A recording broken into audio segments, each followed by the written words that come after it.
Hey folks, good evening. We'll get started in a minute or so as more people join.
Okay, let's get started. I think, first of all, I think this is the first sort of formal engagement I think we're having with folks. It's part of the co-founder club, so it's a bit of a new initiative even for us. So first of all, welcome to the club. I know a bunch of you probably would have heard of Antler, interacted with Antler. You will also, we're sort of trying to keep the offline engagement still a bit more personal. So we are sort of we are at least based on what you have filled, based on some other pointers that we have. We are trying to now start pinging people for offline conversations. So if you're one of those, just please do reach out and see if you can spend the 15 minutes with us. If you're not yet one of those, rest assured, it's just a matter of time. We're just sort of also managing bandwidth.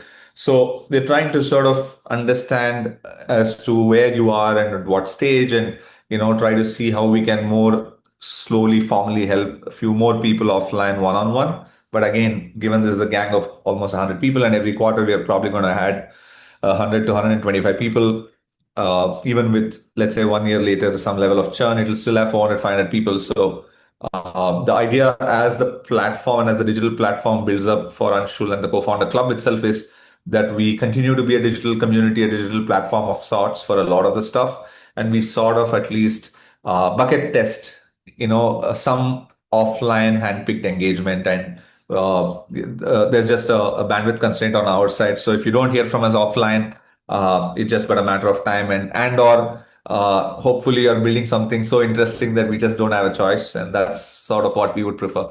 And so do reach out when you've started building or you're at a stage where you're clearly going to be raising money. Okay, but for today's session, a lot of the focus will be to help you find the right co-founder. And again, it is exactly no different from finding your right sort of life partner, and you will understand and relate to why that is the case in a lot of things that I say today, because it's sort of the only person that you're going to be spending as much time, if not more time, every single day for at least the next 5 to 10 years of your life if you're going to be building something big. As you can see, some of the IPO stories, they're all, obviously, it takes almost anywhere from 7 to 10 years to be one of those big hits. So if you're building a Grow or a Misho or a Lenscart, that's sort of the minimum time you're committing to that relationship. And that's why it becomes even more important than even your own spouse. I always start with a Dilbert, just to ease the evening. If you are here, we don't consider you at the stage of nothing. Don't worry. We consider you a lot more, but this is Dilbert's view. In our sort of books, I think it's the reason why we believe it should be more structured than today. What a lot of people follow is there's way more to things than just finding someone who's either complementary in skill set or is your best friend from college. Both of those two are two extremes of what might actually end up with something which is not the optimal answer. Again, there are enough and more success stories of both of those also ending with great answers. But if you want to somewhere play the odds, probably just pairing up with your best friend is probably not the best answer. Pairing up with someone just because they are complimentary and you guys have hit it off for 1 year in your last startup that you were working in is also probably just not enough. Even if it is that person that you want to pair up with, make sure you have conversations on these 5+1 axis in a very, very specific, intentional manner before you decide your ideal co-founder. So what are those, right? What are those conversations that you need to have? Uh, Before I continue, I just assume that Anshul, we are recording this, right? Yep, it's being recorded. Okay, it's started. Okay, so the first one is vision alignment, and when I say vision alignment, the first, it's not just about a fancy statement that you have to align on, but it is really about who is the customer you're going after. What sector are you going after? What is the customer need you're trying to solve? And these are things that vision is always usually related with either similar passions of the two co-founders or similar views of market of the two co-founders, or it could be the how of something, which is we want to raise VC capital, we want to grow crazy fast, we want to grow it profitably. Whatever it is that is your why of doing things should very well match with the why of your co-founder or co-founders. There is a lot of co-founder conflict that happens at the what level. That's okay. If you disagree on what should be the goal for this week, or what should be the goal for, what should be the particular campaign, or what should be, those are all the what level disagreements, and that's all okay. If there are disagreements at a why level, it will, and if that is swept under the carpet, you're going to do yourself a disservice. You're going to do your co-founders a disservice. The why level disagreements. So the Simon Sinek model says why, how, what, right? Why is the very vision level, customer level. Why are you doing this? It should be which path should you go. The how is sort of really the values of the company. At why you should probably be 90 to 100% aligned. At how it's okay that the strategically you have some differences. That's 70% alignment. At a what level you can be 50% aligned also. But it's important that you solve this, and these include what's the worldview or what's the legacy each of you want to leave. If there's a lot of differential view of this, you should really figure out as to whether at least the angle of what you're going after is really the right one to pair upon, right? Usually, what happens is one person has a stronger view than the other person. It could be the business founder who started it, or it could be it could be the person who just got onto this earlier. But it's just important that even if you're starting with people that you know from a past life, it's important that you sort of talk through and have the same level of passion for a vision statement. I'll talk about a personality type differences that people might have even on talking about vision statement, and that's okay. But you guys should, you folks should really talk through what is the alignment on customer problem statement vision, and that's sort of the first alignment. I'll probably take 30 to 40 minutes to cover this material, so we have at least a good second half specifically just answering questions. So you can go as personal as you want during those questions. The second is sort of even more important, which is because there are cases where you start building companies where you don't even know who the customer is going to be, or you just sort of have an idea and you just sort of want to put it out and see what happens, right? So it's possible that you just don't know who your customer is clearly and stuff, but you at least know who you are as a person and what you stand for, and that's sort of the values. And really, at a very foundational values level, you can sort of put that into, I would say, four buckets. One is there are core foundations of honesty, of ethics, of how someone handles failures, what is important in life, and some of that goes back to the childhood also, that you want to really thrash out with each other. And we have this 60 question thing, which we will share sometime next week or the week after, that really goes deep into, ironing out some of these questions, right? The second one is really the personal situation, which is someone might need a lot of money right away. They have a home loan. Someone might have a particular goal with building the startup to sell versus someone who wants to do this for the next 10 years, who see this as their lifelong thing. You have to thrash out some of this because if these are not aligned at the start, you'll probably be going in wrong directions or you'll just have wrong answers to different things. And or you'll just be saying different things to your employees that you recruit or investors that you meet, and you don't want that.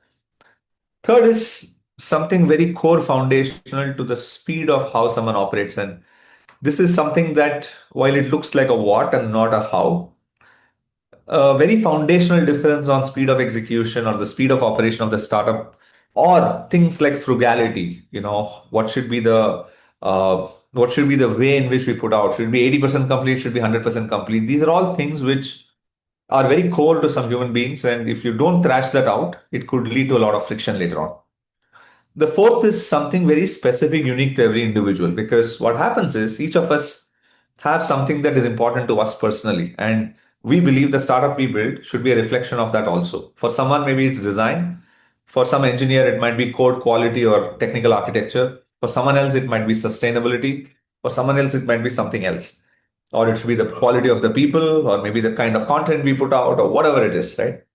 If you have something specific context which you believe the company that you build should be a reflection of, it's important to thrash that out also with people, right? So now the reason I put out all this is not to say that you have to be aligned with someone on all of these aspects, not at all. The idea is that the more you know what is super important for you, the more you know what is okay, sort of compromisable. You will also have those kind of conversations on when you sort of evaluate another person as a co-founder and vice versa. You'll also realize as to what are the things that you can sort of alter your own thing. And at the end of the day, the last point on this is a set of values for the company is beyond the founder's values. It is also what is important for the company to succeed in the marketplace. So it is a very important that maybe there are values that you're not today is not part of you. Let's say speed of iteration is not your core forte, but you believe that for the startup you build and the co-founder that is bringing that, you need to up your game on that. It is okay to sort of compromise and say, I will increase my game on this, even though today it's not a big value thing for me or is important for me, but I will change myself to actually align with what is success for the startup. So values are also very moving targets, both at an individual level and a company level. But what is important is on day one, you thrash this out to be very clear that, okay, these are the gaps, these are the things, these are the gaps of the co-founders. These are the gaps of the company we are building and what is required for its success. And I am ready and I'm aware that I will change on these, or these are too important to me, that if I'm not able to find a match, then maybe this is not the right fit for me. So both of those are important. Third is the most obvious one that people usually pair on, which is skills complementarity. A business founder pairs with a technical co-founder, a technical person pairs with a domain specialist. In the case of a healthcare or in the case of a fintech, you sort of look for very strong domain experience.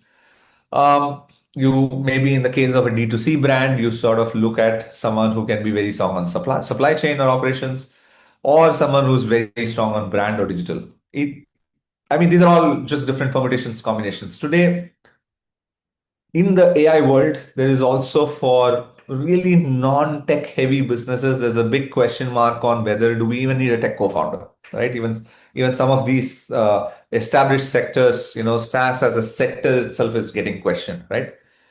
The idea with all this is not to sort of give one template or say that this is a particular template.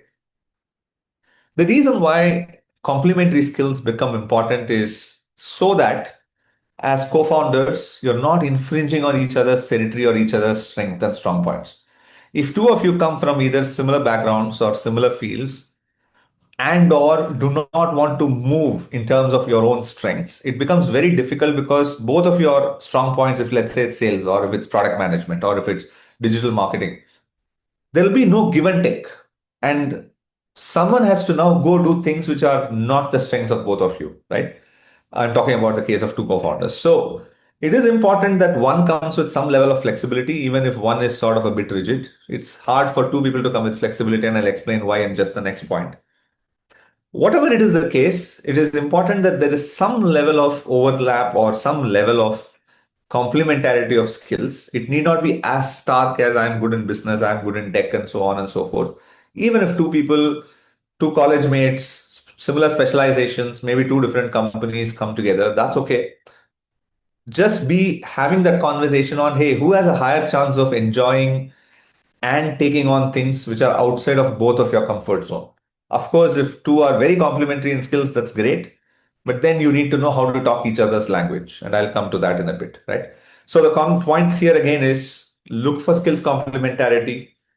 Look at it in a way that if it is too complementary, figure out how to talk each other's language.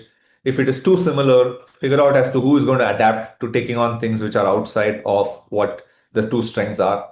If it is some parallel, some different, that's probably the best combination. And whether you are the right combination or you need a third co-founder is completely based on which sector you are building. For a particular sector, it's important that you have a supply chain expert. For a particular sector, which is let's say tech platform intensive, it's important that you have a tech co-founder. For some other sectors, it's just passionate people coming together who are able to hire a co-founding team who can also go build. It need not be a co-founder level. And what's the difference between the two? I'll talk about in just a bit. So this is the point about dealing with different backgrounds.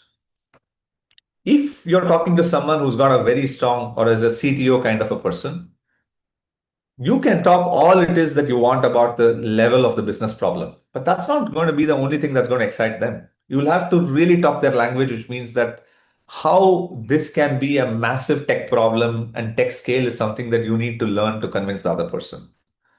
Communication frequency, they may or may not like everyday calls, everyday meetings and stuff. They are maybe very well versed with sitting on their laptop and coding a lot, right? So you'll have to sort of adjust your behavior if you are the business person dealing with a tech person. If you are a person dealing with marketing and business dev, or someone who is, again, even within marketing, there are some who are very creative, who do the brand, social media and stuff.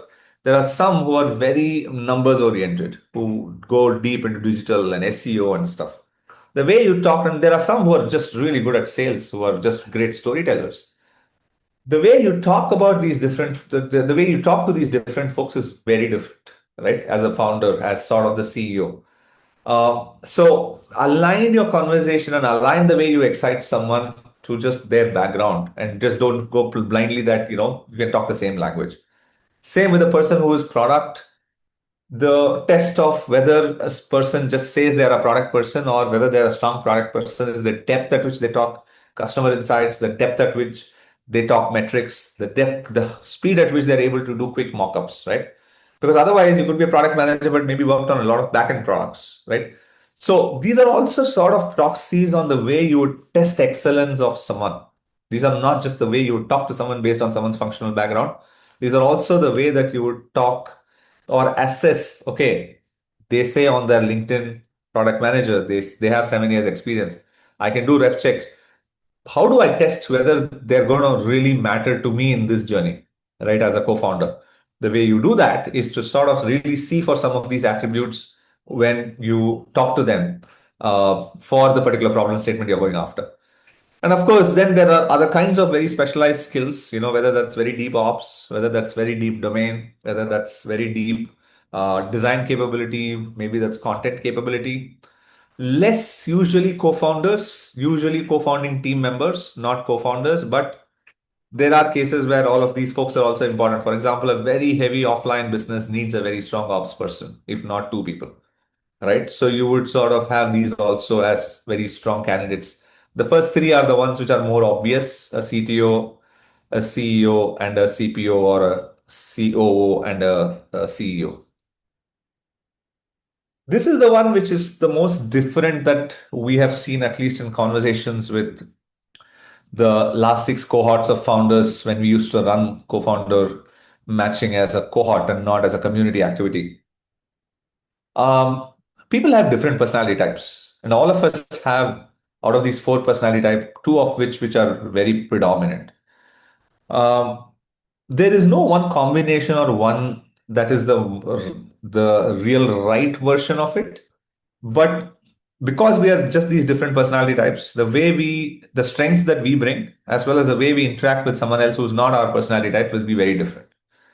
Very broadly, you can put these four personality types, and this is based on Carl Jung, who's sort of the a father of behavioral psychology. Funnily, this is one which now we have data for working with 500 founders. I personally have done this with 500 founders. It's such a predictor of how you operate, what your big worries are, how you communicate, what are the things you look for in a co-founder, how easily are you able to establish trust levels with your co-founder. There are a lot of predictors just based on your personality types. So I'll give a simplistic 5 minute view in this conversation. Happy to have a deeper conversation as time permits, as we may get to meet a few more of you one-on-ones and stuff. So the thinker personality, the VC world is filled with a lot of thinker personalities usually, are very structured thinkers. They use a lot of logic. So you can self-reflect, by the way, even without taking any test on which are your predominant personalities. The thinker personalities, VCs love because VCs are a lot of thinkers. Thinker personalities are able to be very logical, very structured. They're able to go very deep into data generally. The problem with thinker personalities, and imagine you're all usually combinations of two of these at least, right? So one could be primary, one could be secondary. If you have strong personality types, that means that the other two personality types, three and four, would be very weak. If you're somewhere in the path of growing to be a founder and you've gotten a bunch of feedback, it's possible also that you get a very mixed on all four. Typically, de facto, you're usually strong on two and weak on two. So the thinker personality can also be very heavily into analysis paralysis. They're just looking always for data, but they're not able to take intuitive calls. That's the biggest problem. They're also too logical, and relationships never get built only by being logical. So that's the flip side, and I'm talking about that in just the next slide. The feeler is someone who is able to really pull people together, is able to build trust, loves people, loves working with people, is also just generally a go-to person for people issues. Now, the problem with a feeler is they can overact on feelings. They can also be a bit all over the place on data. They can also sort of find it very hard to fire people and cut off people because they form these emotional bonds. So feeler is the second personality. Intuitor, which is the third personality amongst the founders, at least I've interacted with, at least in India, is one of the lower personality types. Is someone who's able to story tell and who's able to really imagine the future. In India, unfortunately, our education system really gives a lot of high, emphasis on the thinker personality. Our startup ecosystem gives a lot of experience on the sensor personality, and I'll come to what that is. Which essentially means that feeler and intuitor are not the two personality types that we are either trained or our work experience allows. As you build teams, or you're inherently a people person, you're the big crowd puller amongst your friends or your community, you generally will have a feeler which is very inbuilt. Intuitor, however, I have seen, at least in India, audacity, dreaming big, telling a story, ability to paint why that story will happen, not just saying I want to build a unicorn, I want to build a big company. That's not an intuitive skill. That's just, dreaming random stuff. But you are generally a very strong storyteller. The flip side of it is, of course, you hate details. You hate looking at the next level data. You do not, you can be long on vision and short on action, as it says, right? The last one, which is probably the in a founder cohort, we have realized is the highest present skill set or characteristic, is the sensor personality. I call this whole, sort of framework the fist. And the reason why sensor becomes important, and usually the sensor and thinker is the highest combination that we have seen of founders in a cohort like this. Again, today it's hard to predict. Even within our cohorts, we've had slightly differing things, but generally, based on our selection and because our Indian education system also over indexes, because if you've done engineering, if you worked in a startup and you've been successful as an employee, a very good chance that you probably have some level of a thinker and a sensor, and you've built some level of feeler, lower intuitor probably. So the sensor personality is someone who just extremely action biased, action oriented. He or she wants to get shit done today, tomorrow. That's it. They're very impatient for results. They are really competent. But the flip side to that is they generally don't establish trust unless you perform. So they are very hard to generally trust new people. And they're also slightly more power oriented. They're also control oriented. They want things their way. Now, what is the positives you saw? What is the flip side to these personalities, right? The sensor personality I take as the highest because most likely some of you are going to have that personality. You find it hard to trust new people.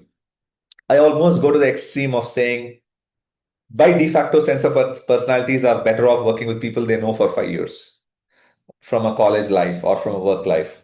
They find it the hardest to trust new people. So, amongst you, I would be surprised if at least 40% of you have a sense of personality, right? That's why you've chosen to be founders, which essentially means that you're going to inherently have trust equation issues with new people. You will only trust someone if they prove to you that they know their stuff, they're consistently proving, and even if they have one fault, you're going to go back on, hey, did I choose the right person?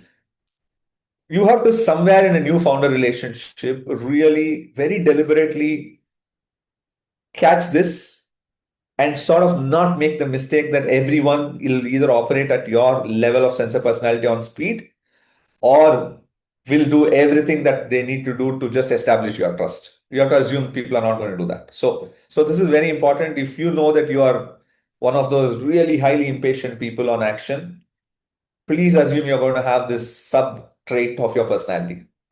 There are, of course, a few who are strong sensor and feeler. The second personality type is feeler. So, can you be a sensor and a feeler? Yes, you can.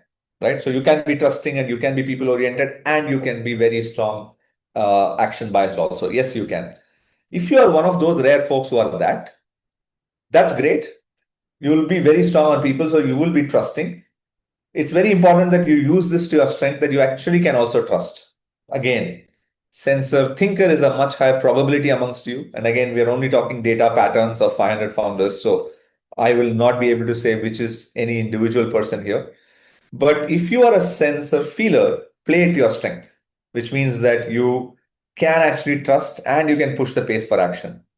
However, if you're a sensor and a thinker, which is a higher probability, the problem with sensor thinkers is they're just too logical to almost a fault that they will not build a trusting relationship or they will always only be trusting based on some action or someone else always has to give before they get. You can lower your bar on building a relationship that you actually trust someone or you appreciate someone before you see them in their full glory. That's the way to look at this. So, as a thinker, do not get into analysis paralysis of who the right co founder is. You'll never find a co founder because there'll always be some issue with every ideal person also. What is it that you're able to compromise is really the only question. The last point is intuitor. I put that as the last only because statistically it has been shown the lowest in a cohort like this. Strong storytellers, if you're a strong storyteller, please do not get into some space logically. The feeler and the intuitor are better off going after things which they are passionate about. They suck at doing things which they have to be convinced to do.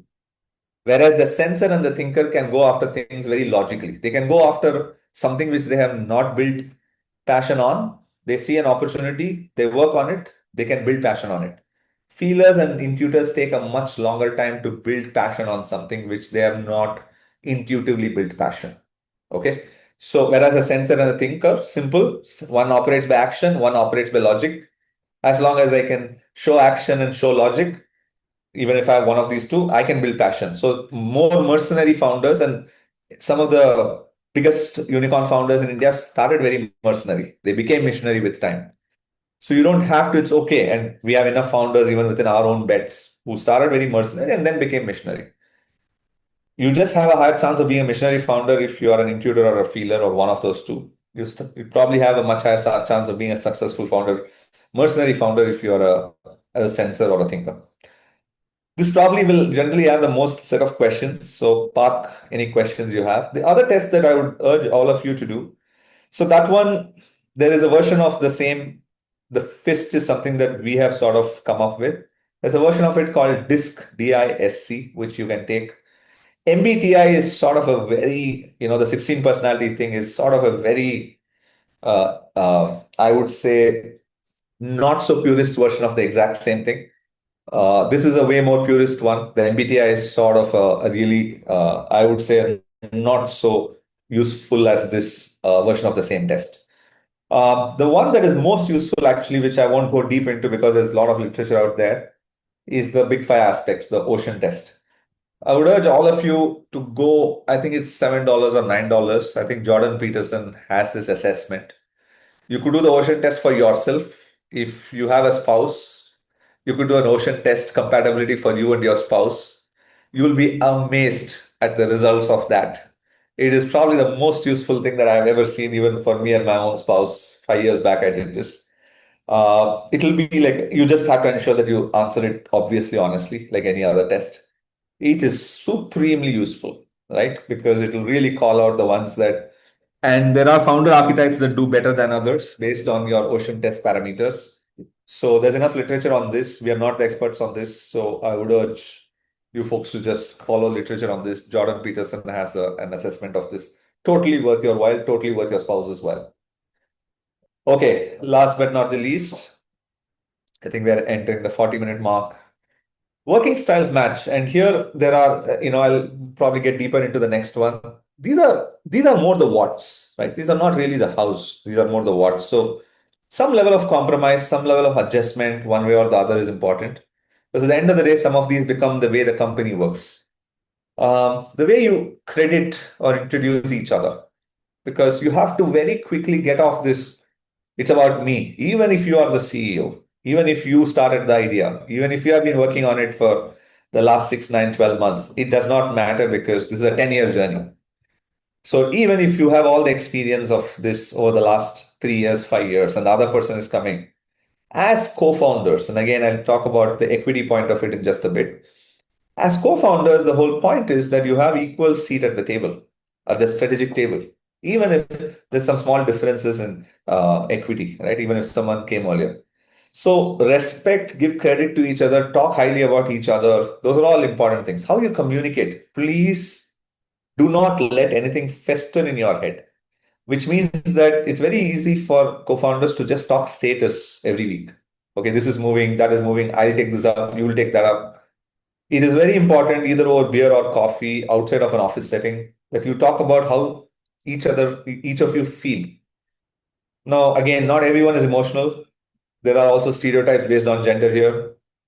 But it is important to understand that you folks should share how something you felt right about the way someone did, something you felt not so good about the way someone did.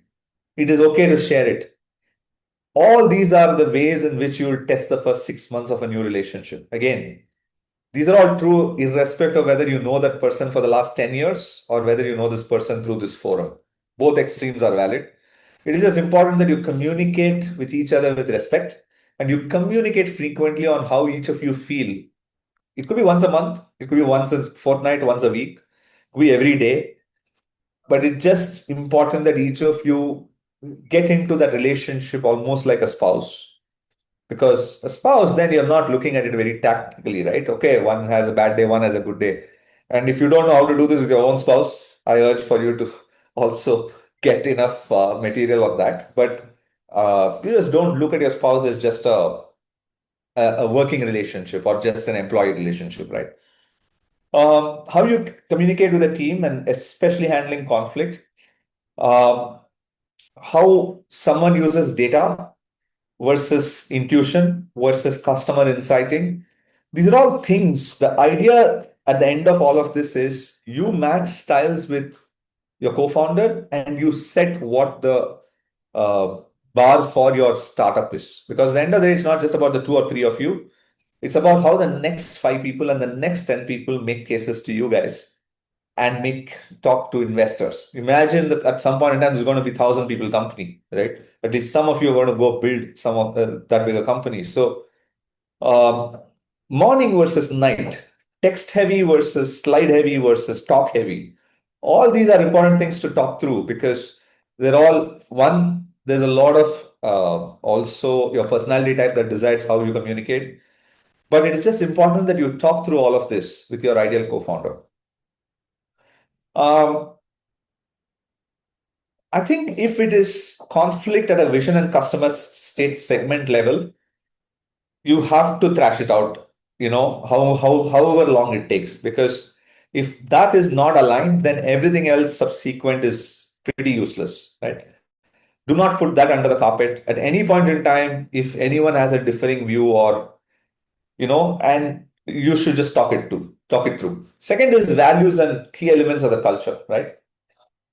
The first thing that you would do, and we are big proponents of it, is what are the top three, four things that you look for in people or what the company should, live by. I think it's extremely important to talk through. It's okay that someone has a higher bar for something and the other person adjusts to it, or scales up to it, as long as the company's success will depend on that value. You have to compromise, even if your value on that front is not high, you have to say that, okay, I anyway need to improve on this, or I need to change on this because the company will do better if this company has this value. Third is on strategy and differentiation. You are at the pre-seed stage now, you're at a very early stage. Things are going to be very different in just the next 1 year or 2 years. So I don't think it makes too much prudent sense at this stage to be so attached to this is the only way you can do it. No, we should not do this. This pricing, this product feature, all this is going to change so much when you put something out to the customer that if that's where your difference of opinion is, I think it's worth saying that, okay, let's just put out one person's view. Let's see what the thing is. If it takes off, great, because at the end of the day, we are trying to build a big business that solves someone's problem. So no one is really attached to a particular feature or a particular way in which you have to do things. The one very important thing which has an impact on the equity and at some level, who the CEO, right? At the end of the day, some companies take a call that we will not call anyone a CEO. Okay, it runs well for the first year, for the first 2 years. Both or three people have the same equity.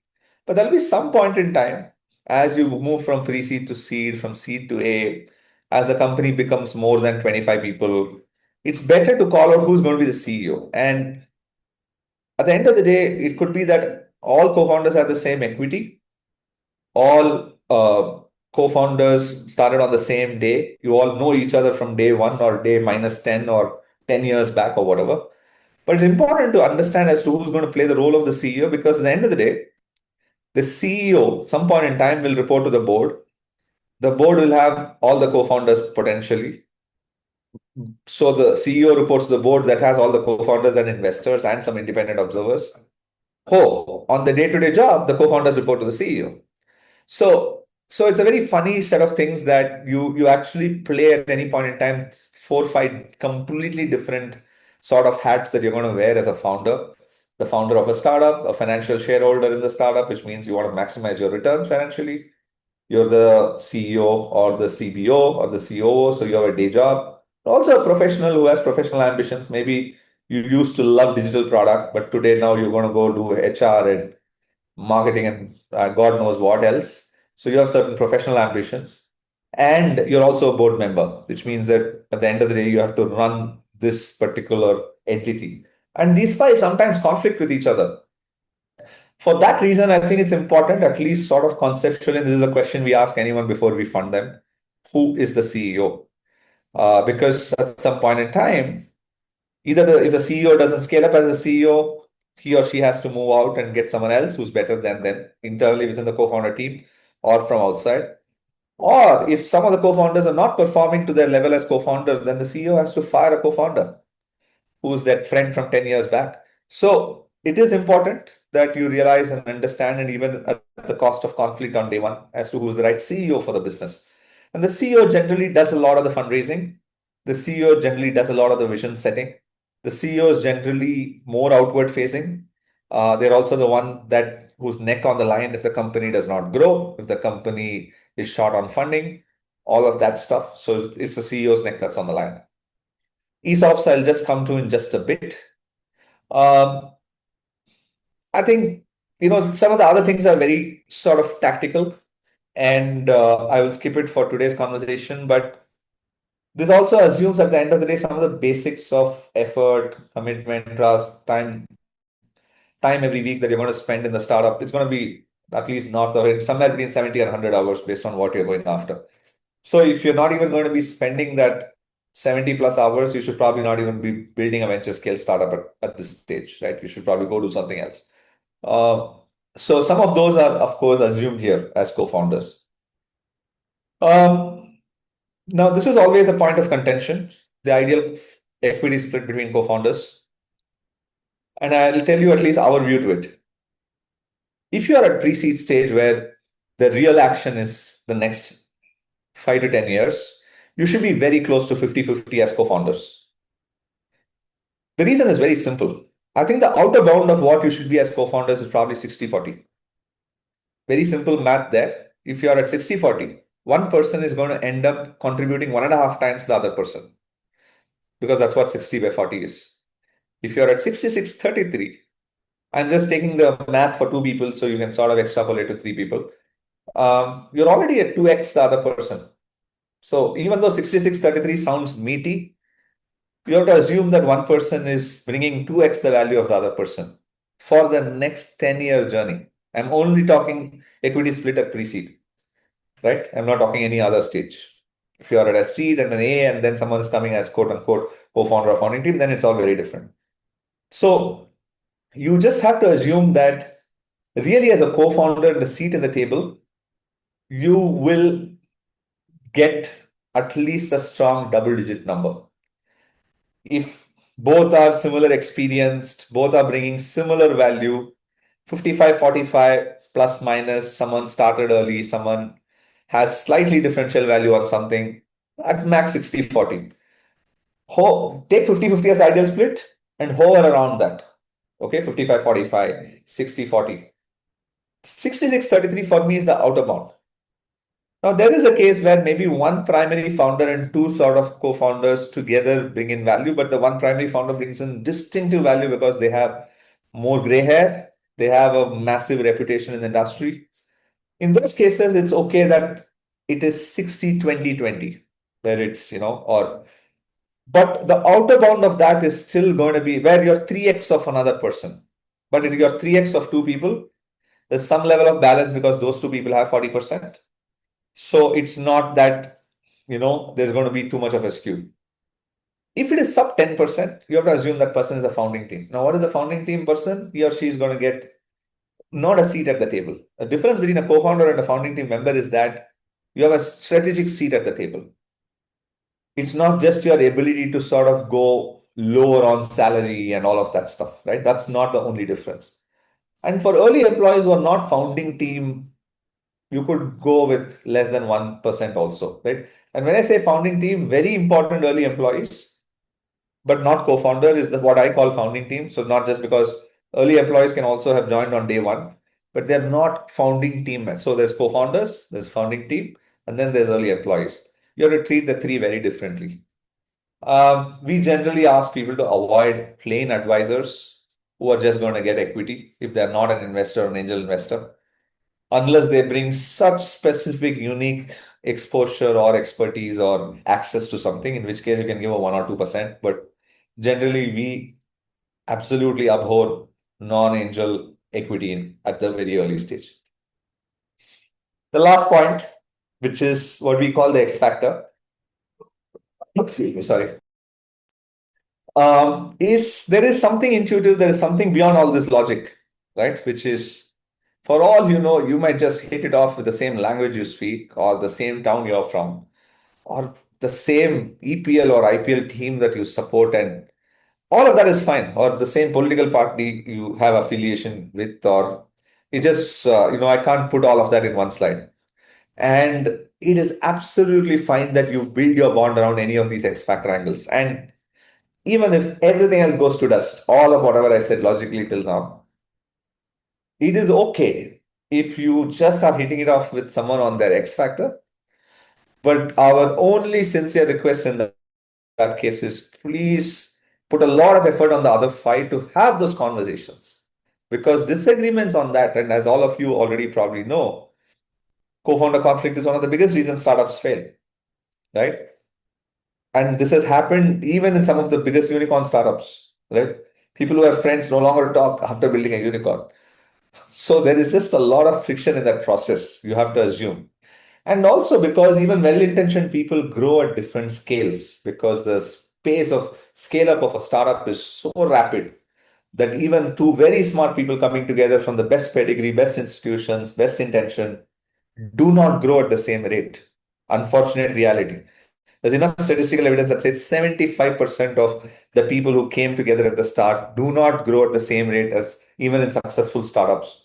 So 75% fall off as the startup grows to a 5-year company, right? So that person that you're bringing on board as a founding team, it's your intention to make them a co-founder some point in time, or head of product or the head of sales, but it just doesn't happen that way in reality. So you might as well talk through all this on day one rather than assume the absolutely glorious case of everything going hunky dory. It's just better to talk through all of this because there is just too much statistics and too much probability, 90% that one of those things is not going to go your way. In which case, it's just better to have talked through some of that stuff on what's the backup and stuff. I'll end also on a Dilbert, like the way I started on a Dilbert, and we can spend the next how much ever time before the next session to answer your queries on any or all of it. Okay, I'm gonna switch off. I think it's a Zoom call, so you don't have to type your question. Please feel free to unmute yourself or raise a digital hand so we can call out the name and please ask any question that's on top of your mind.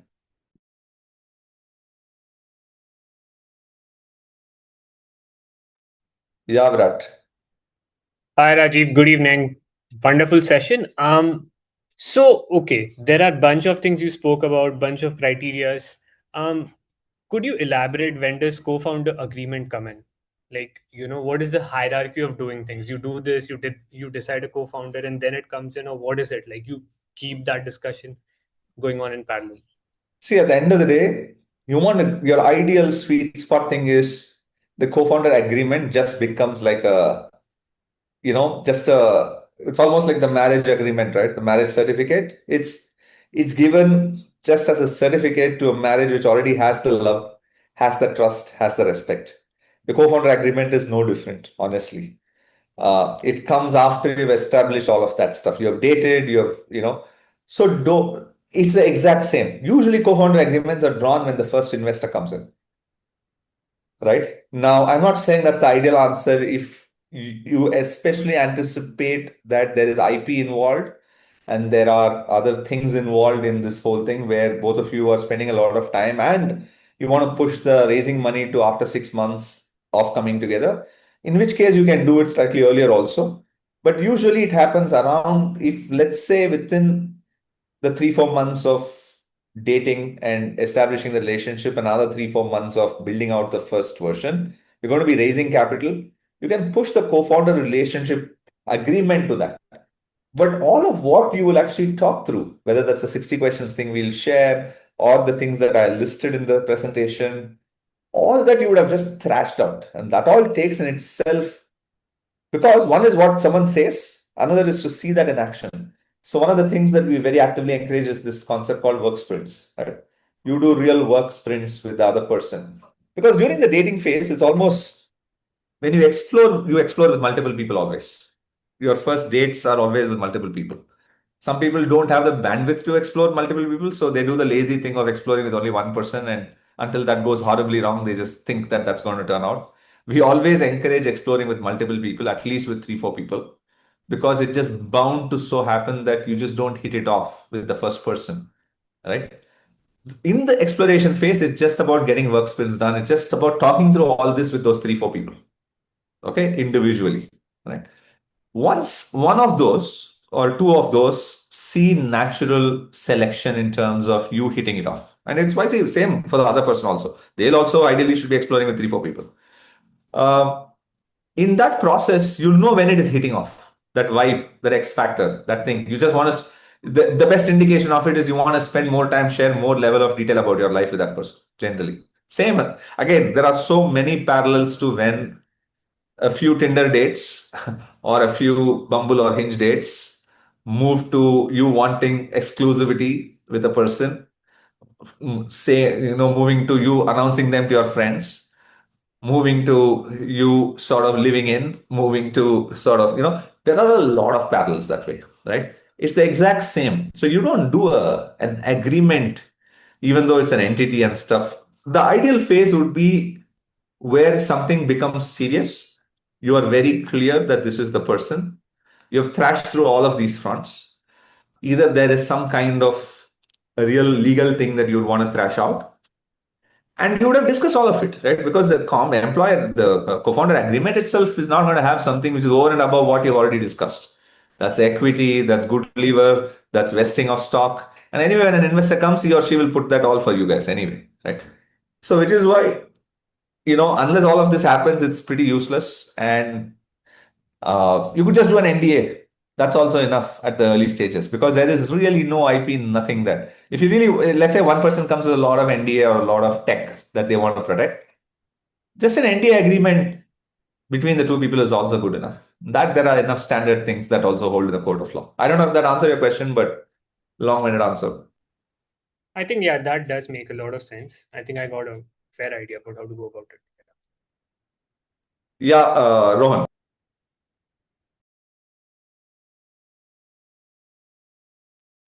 Hi, Rajiv. Hey.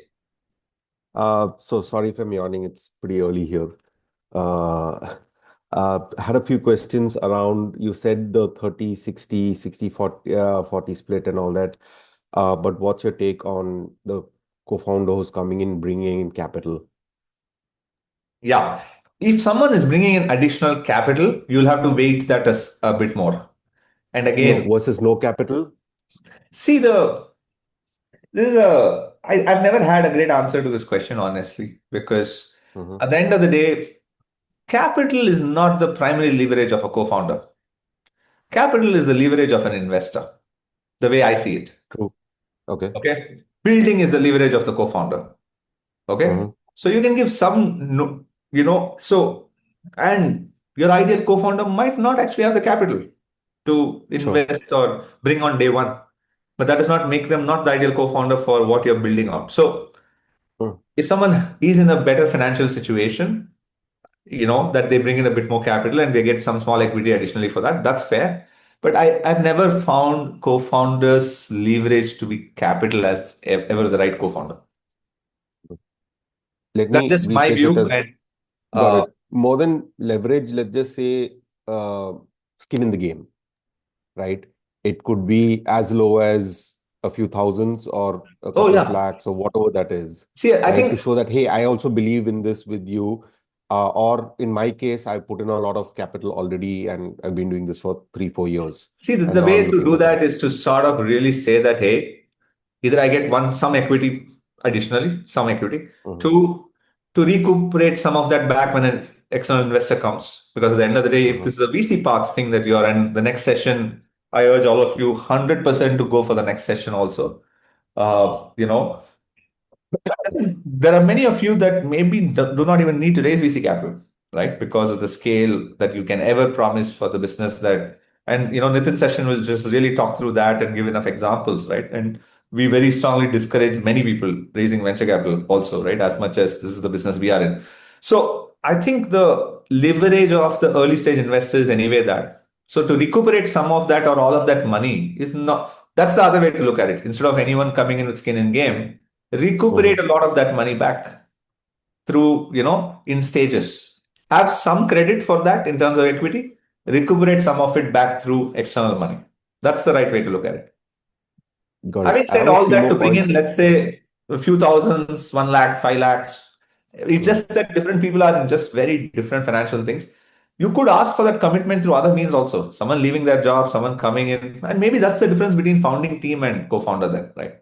Because this co-founder is really coming in and you are really getting someone as a co-founder for, you can't build a startup without them kind of a value. Sure. Got it. And adding a cliff. Always, anyway, the investor will add all this. They will make it 5-year vesting, including for the CEO. So it doesn't matter if you have done it for 1 year, 2 years. They will, any investor who comes in at any particular stage will any which way make it 4, 5 years from there on. So they might allow you to vest some small amount if you have done it for 2 years before they come in, but the cliff will anyway happen, and the quarterly vesting after that. So 1 year cliff, quarterly vesting, these are all common things that every founder is anyway going to sign up if there is external venture capital. Got it. Thank you. Yeah, Mahesh. Hey, thanks. Actually, Rohan covered first my question. I wish this session had been earlier. I have burnt my fingers twice in failing with the co-founder relationship.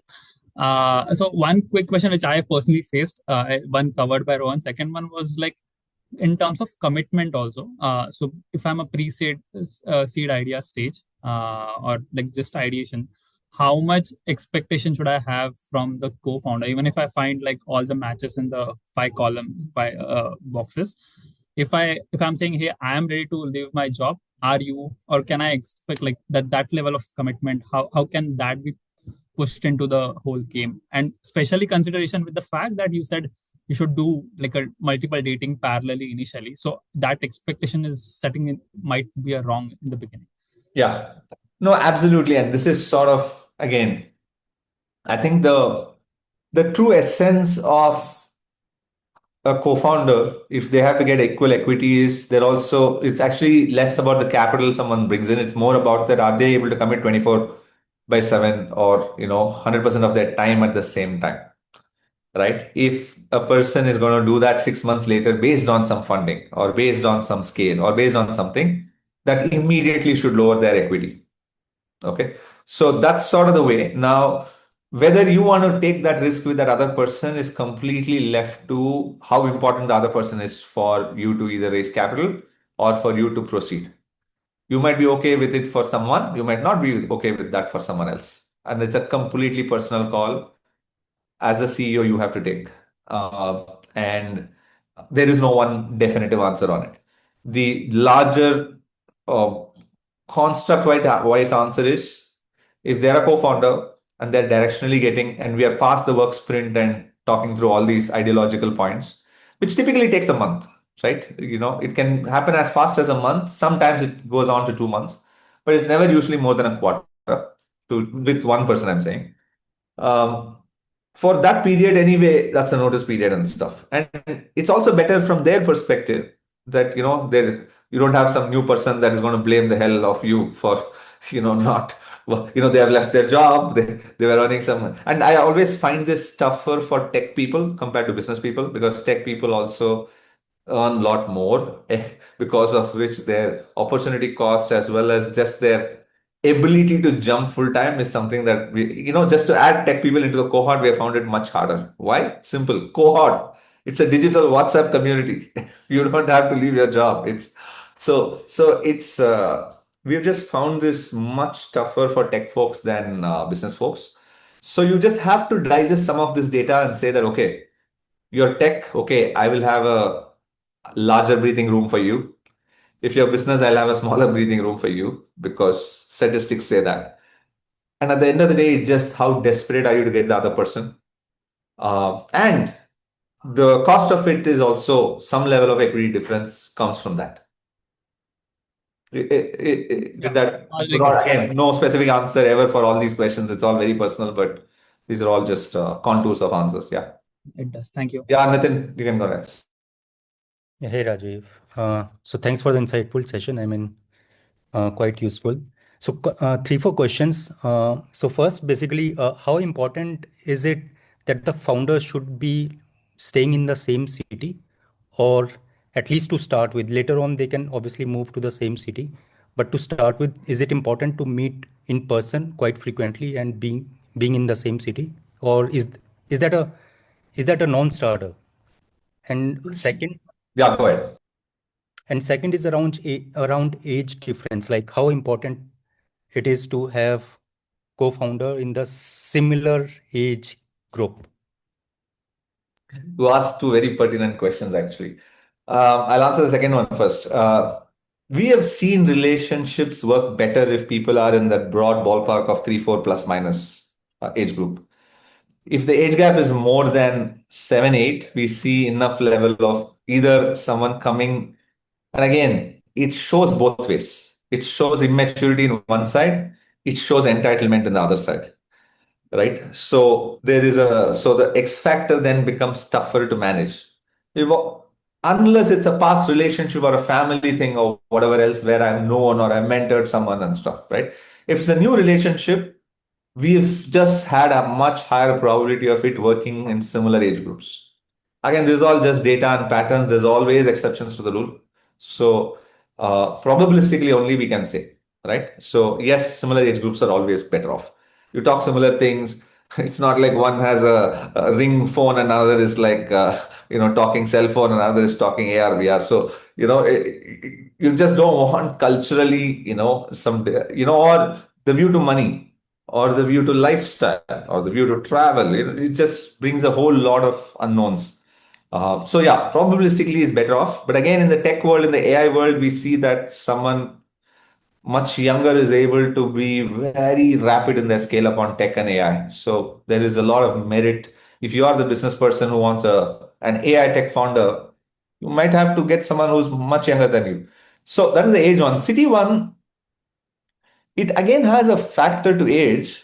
We have found it much harder for older people to work remote or work off different cities. We have found younger folks who are used to either COVID way of working or who are just more remote in their adaptation thinking process to be okay with that. So there are companies that are raising hundreds of millions where people have never seen each other. But we find it much tougher for people who are used to a particular way of working. So our preference is people are in the same city. Okay. But again, there are deviations to this rule. The younger audiences seem to make it work. We have found it harder for older audiences to work. So it's fair to prioritize that the person is in the same city. You Okay. just are able to get more time, and there is still something about the way we are maybe wired evolutionary or to get more face So is time. that I mean, just in case for Antler, is that a Not for us. must? Not for us. We just sort of encourage very actively, I would say. It's not the make or break. If we see the chemistry, even if people are in different cities, that's okay. Okay. And can I have another question or? Yeah, please go ahead. Okay. So if one is not able to find the right co-founder, then is it a good approach to have two, three, people in the founding team and then work with them and then see if there is somebody in the founding team who can be, promoted or who can be considered as a co-founder going forward? See, that answer is always the better answer than not having that also, for sure. The assessment from us, just for context, we probably out of 110 investments, maybe have 15 cases which are solo founders. Okay. 95 have two or three co-founders. The problem, again, I think all of this is a big caveat that in the AI world, things are changing. But even today, even in some of the biggest AI companies, there are two or three or four co-founders, right? So the journey, it's actually less about any of what I did not cover very deliberately is what the co-founder ends up becoming is just an emotional partner, actually, right? More than anything else. The reason we say all of what we say is because the role of the co-founder, while obviously they can be complementary in their skills and they sort of take the load, functionally and scale up with you and blah, blah, blah, personality wise match. It's really about being an emotional partner. And this journey is so filled with failures. 90% statistically will not go anywhere from starting up, means that it just becomes a bit of a load sharer of sorts. Now, if it is a load sharer of sorts, uh, that essentially means that we would prefer that you have, or our bar for a solo founder will just be higher, right? They have to be great at this and great at that and great at that. If it is two people, we can say that okay, this person is great on 3 out of 5 that we look at. The other person is great on one, so the balance is good. If you're solo, you have to be great at 4 on 5, which essentially will come from either a lot of exposure, a lot of building startups, a lot of grit, a lot of failures, blah, blah, blah. It's possible, as I said, it's a 15, whatever X% chance. In the AI world, we are probably more open to it also. Your better answer will always be that, hey, I don't have, but I have these two, three who are co-founding team. And that's how I take the load off. Okay. Sure. Thank you. Sai, you can go next. Yeah. Hi, Rajiv. Yeah. The question which I had was pretty similar to what Nitin was asking in the second question. The question was about X factors and bonding over X factors. Don't you think, bonding over X factors is we getting into a comfort zones for, what do I say? We getting into a comfort zones when we are looking into co-founder matching. There might be a better candidate who's not exactly in this comfort zone, but statistically a better co-founder, right? And same thing with age as well. Age is something that should be similar. I think the reason we said the X factor is what usually in a cohort, like the way we used to run it, happens is people are obviously meeting each other for the first time and they build the X factor over time. We are not against people who have built the X factor first. and are also now looking for logic. Both of it can work.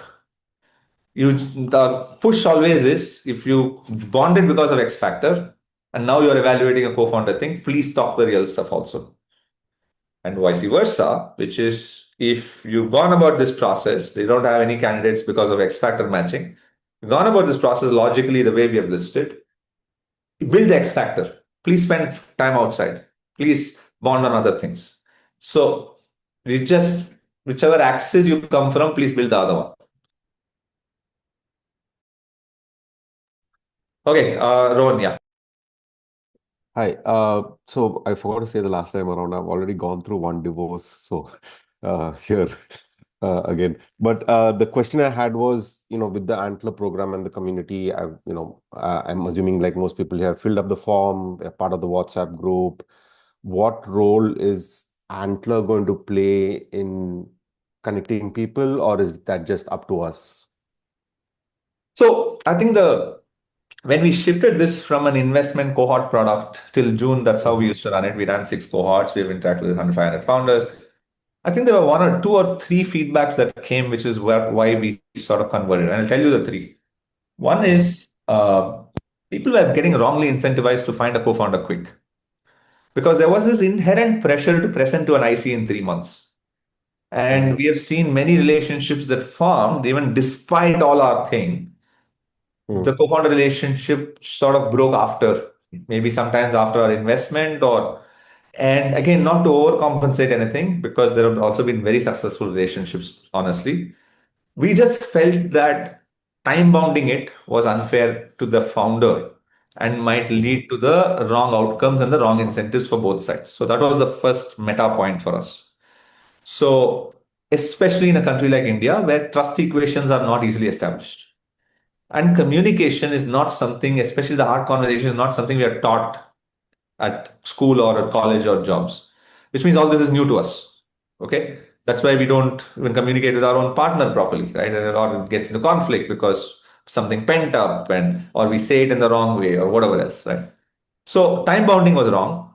Two is what we figured when we had to move to the second one, which again we could never solve, is we always had a lesser ratio of tech folks. Okay, even in this community, we have a lesser ratio of tech folks.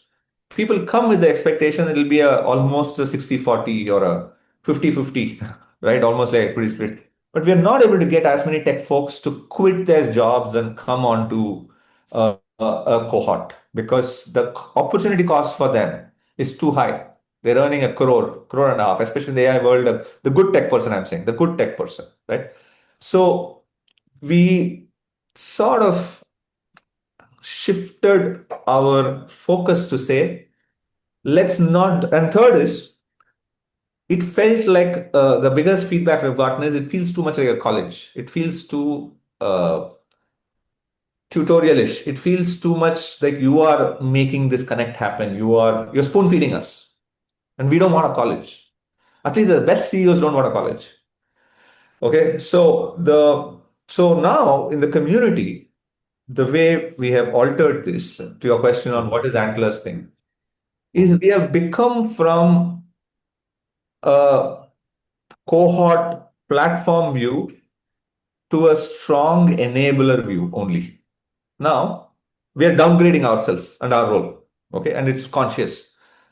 Now, what does that downgrading come with? One, we still believe that the structure we offer to founders, especially the CEOs, who probably get into this blind based on some hearsay and some reading on the internet, we certainly believe the structure is better suited than without the structure.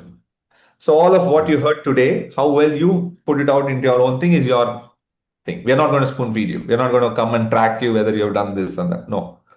We believe that the smartest founders who are generally high agency, will put all this or some of it, what they feel the most relevant, not all 5 points or 5+1. One of it they will put to use, whatever it is, some personality thing, some complementary thing, some equity split thing, something. Whatever it is that you get off it is what you get off it. So we believe that we will offer structure to all the people. Two, that's more our bandwidth issue. We're going to handpick some folks from this 110 to engage offline. And again, a bunch of it is maybe what you have filled, a bunch of it is what you have put on your LinkedIn, a bunch of it is maybe what you have interacted, a bunch of it is maybe what you're interacting on the forum.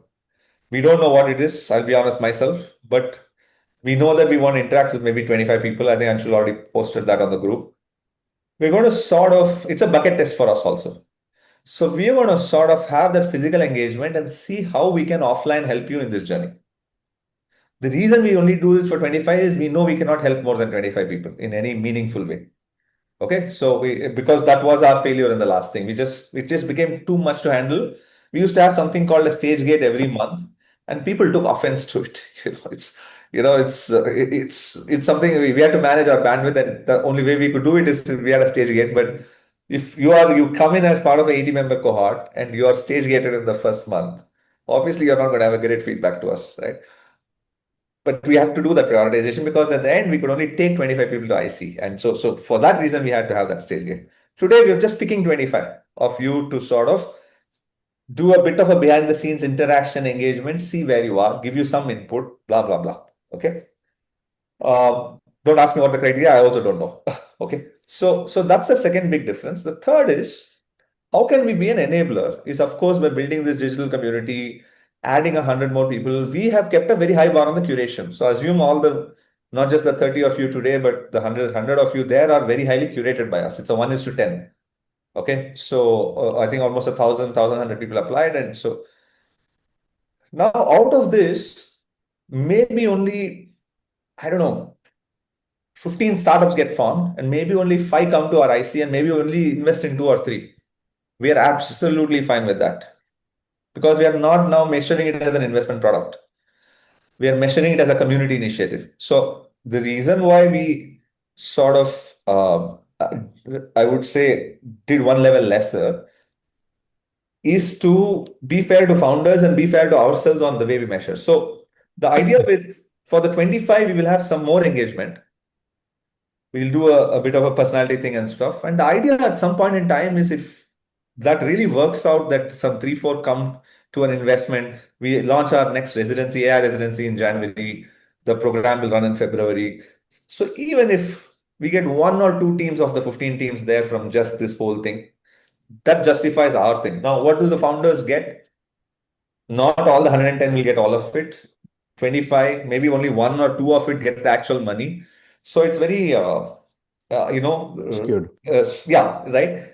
That's just the nature of it, not because because we have That's the power to do it. That's It's just the nature of that life. it's just the natural tendency of how it will happen. Now, Yeah. I'll tell you what our end goal with this is. In the next 2 quarters, we want to sort of do this, let's call it the bucket test of the cohort, the community version of it, Mhm. with around 250 people the next 2 quarters. We get into our own fund too in the June time period of next year. We want to sort of make a case to build this into way more than just a WhatsApp community. Plus, so one thing Anshul will do 3 weeks or 2 weeks from today is he's going to get a platform where all of you, whoever is ready, can come and pitch, do a pitch sessions. Now, again, that will expose you in a different light to the people in the community, right? We'll also call a bunch of the portfolio residency alumni, a bunch of others also for this, right? So use this no different from how you will use a YC forum, or you will use your college network, or you will use your LinkedIn audience. But what you'll get of this is some more structure, some more curated set of people who are at least vetted one level by someone like Antler who's seeing patterns. And 3, just for some of you to get an end investor insight. It's not for all, it's not for a lot, but it's just one more sounding board. Imagine us as a temporary co-founder who is well-intentioned, might not bring the money, especially given you asked the question, but but a well-intentioned temporary co-founder is our role. So long-winded answer, but I hope that answers some parts of your question, Ron. Yeah. Just a Okay. quick, I know we are short on time, but a quick yes or no. So is it the bucket only from this 100 or 25, or will you go into older buckets too? Like you The said, when bucket you were of the running the people cohorts, that we are engaging with people. deeper, Yeah. it's only from this 100. Okay, got it. Yeah, it's only from this 100. Yeah. So now we are anything that we do very specific co-founder activity. For example, there was some talk of us doing one more activity. We are not doing it this quarter. We'll figure out not because of budgetary thing. It's a physical offline 1 day activity where you can see people in very different light. It's an engagement we do. The company runs outside Bangalore. We used to do it as part of the cohort. It's a bunch of games that you play as groups and you just see each other in very different light. The reason we are not doing it is we need a higher volume of tech people into this mix. And without that, it becomes a very ineffective exercise. So, which is why we are not able to do it for the. So, we have a bunch of ideas, and each of you will hopefully be in it at least for a year until you find a. Once you find a co-founder, ideally you should move out of this club. Uh, but in the other case, you're there for at least a year. What additional things we add will only time will answer.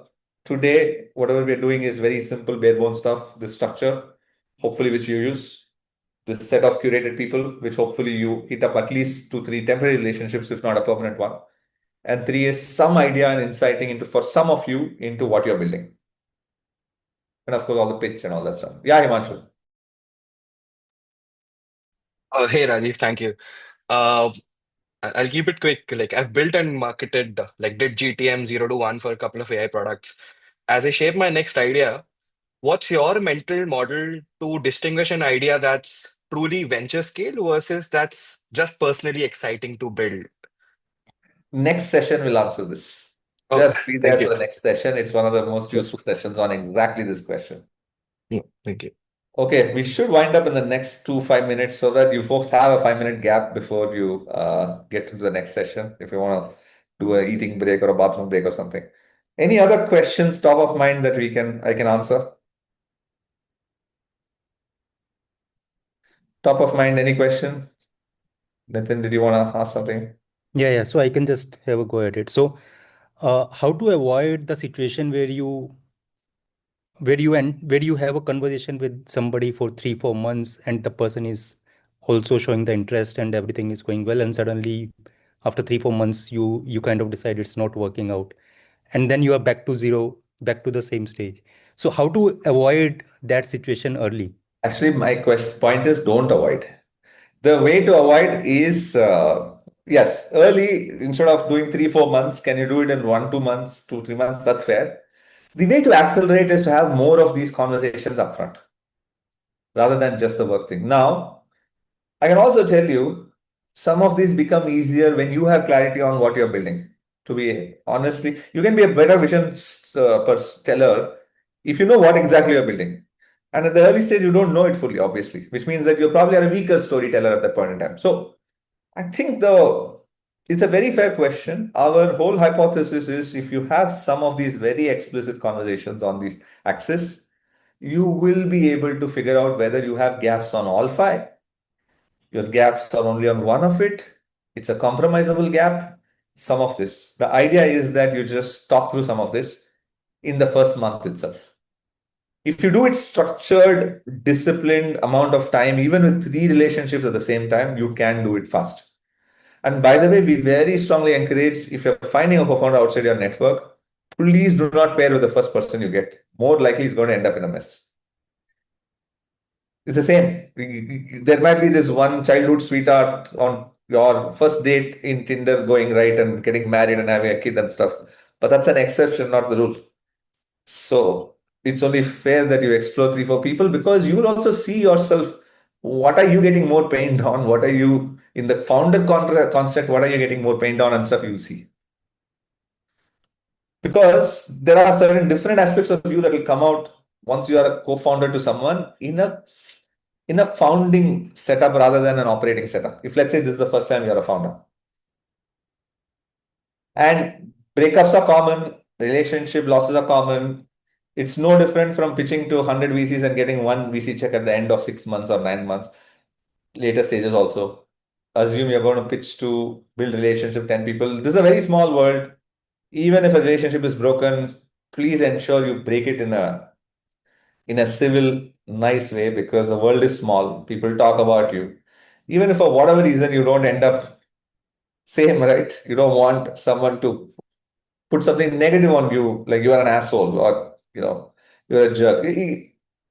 Differences should become so stark and clear that hey, you're great, I am great. It's just better we do something else or with someone else. Should be evident for both sides and should not come as a surprise. Communication, literally out of everything that I said, if you have to take off one thing, explicit, conscious, intentional communication on all of it is the only thing. Just to interject plus one on that, before being a part of Antler, I had a co-founder fallout. We worked together for 2 years, right? Not 3 months, 4 months, 2 years. We built a company. We did 2.5 crore revenue. But after that, we realized we're so different, right? And there were overlapping skills between the CEO and myself. So we parted ways. I'm still in touch with them. They're in fact coming in to pitch to somebody at Antler. So that's exactly to Rajiv's point. We parted ways amicably, knowing that no matter, it didn't work out between us. We're in this community, small startup community together. So yeah. On that note, thanks, folks. For being part of today's session. If there are questions, just post it on the WhatsApp group that you're all part of, and I'll be very happy to answer.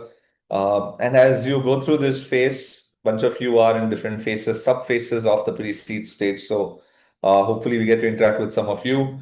And even if we don't, in the physical world, use that forum shamelessly. Please post questions, and that's the whole point of it. So at least even if we don't have an answer, we will try and get the answer for you. Thank you. Thank you. And hopefully all of you get to the next session. It's going to be supremely useful. See ya.